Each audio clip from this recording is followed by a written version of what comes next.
Hey, what's up, folks? It's been a long time since I've done a video, but I'm going to share some thoughts on something that's becoming an issue in the Brazilian Jiu Jitsu culture, and I know it's come through a lot of other martial arts as well. Brazilian Jiu Jitsu is not meant to be a belt factory. Okay, there's a business method around some of the way that Taekwondo schools, karate schools go.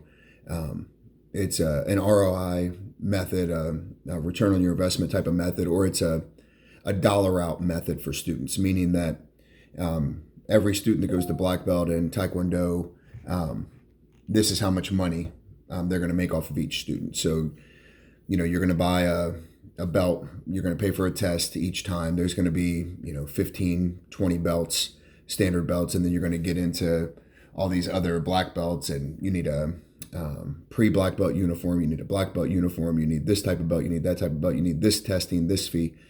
So by the time it's said and done, you can dollar out a student to be, okay, well, a black belt student from beginning to end is going to make $5,000. It doesn't matter what that student learns. It doesn't matter if they are truly able to defend themselves. Did they gain the confidence to defend themselves? And what happens to a student that's brought through those ranks of karate and they end up having to defend themselves? What's it do to their confidence when they realize they have no idea what to do? Because 90% of all fights go to the clinch or the ground. They haven't experienced that.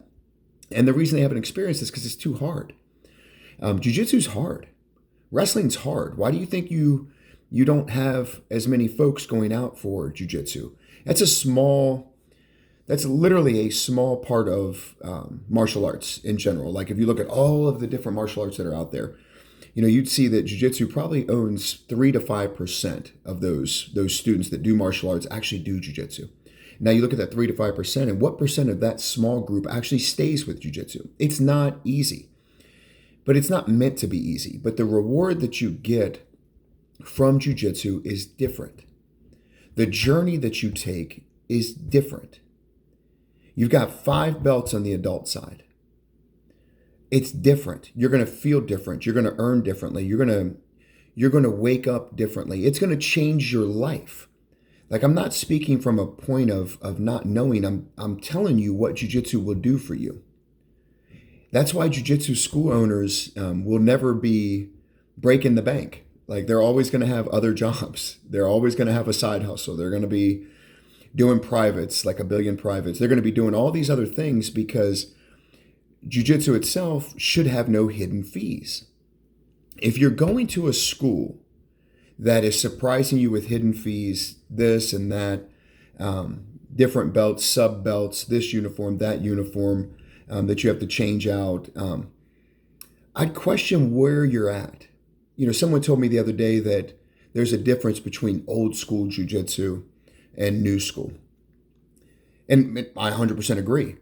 But the values of jiu-jitsu haven't changed. If it's old school jiu-jitsu, meaning, you don't do the gauntlet stuff, or maybe you do the gauntlet stuff, but it shouldn't change the way that you treat your classes, the way that you're belted. Some schools use stripes. Some schools don't use stripes. Some schools use the white with the blue stripe belt. And there's all kinds of things within this culture. Like, I'm not here to clown any of that. What I'm telling you is that you should earn every step. There's not a timeline like there is with other martial arts in jiu-jitsu. It comes down to the curriculum of that school, and it comes down to your ability to train. If you say, man, I've been a blue belt for XYZ amount of years, but you've been out for months not training, does that count? Like I was a blue belt for 6 years? Does that count? Whose fault was that?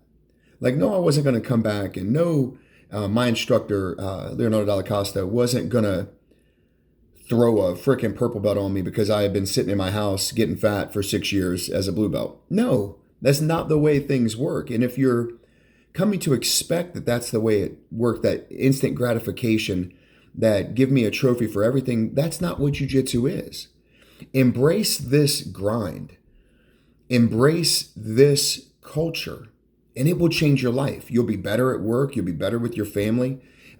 Confidence confidence does something different to you. You're not going to go looking for fights. You're not going to be intimidated in fights. You're not going to want fights because you're going to know what it feels like to be on top and on bottom. And you're going to know what it feels like to be the hammer and to be the nail. It changes you. It will change your kids. But embrace that journey. If you're going to schools that don't require your kids to show respect to the instructors and to their parents, you're in the wrong spot. If you're going to schools that, like are talking about how none of that matters and that's politics, no, that's not what this is. It's the same thing as defending a military culture. Like one uniform, guys, like one uniform, a lineage. Be proud of something. Don't go through this thing like it's, I'll pay $100 here and get this, $100 here and that. Man, if you're doing that, your ride's not right, and you're not going to get from jiu-jitsu what it's given to so many of us. So that's all I got to say. God bless. Raise your diamond, folks. Have a good day.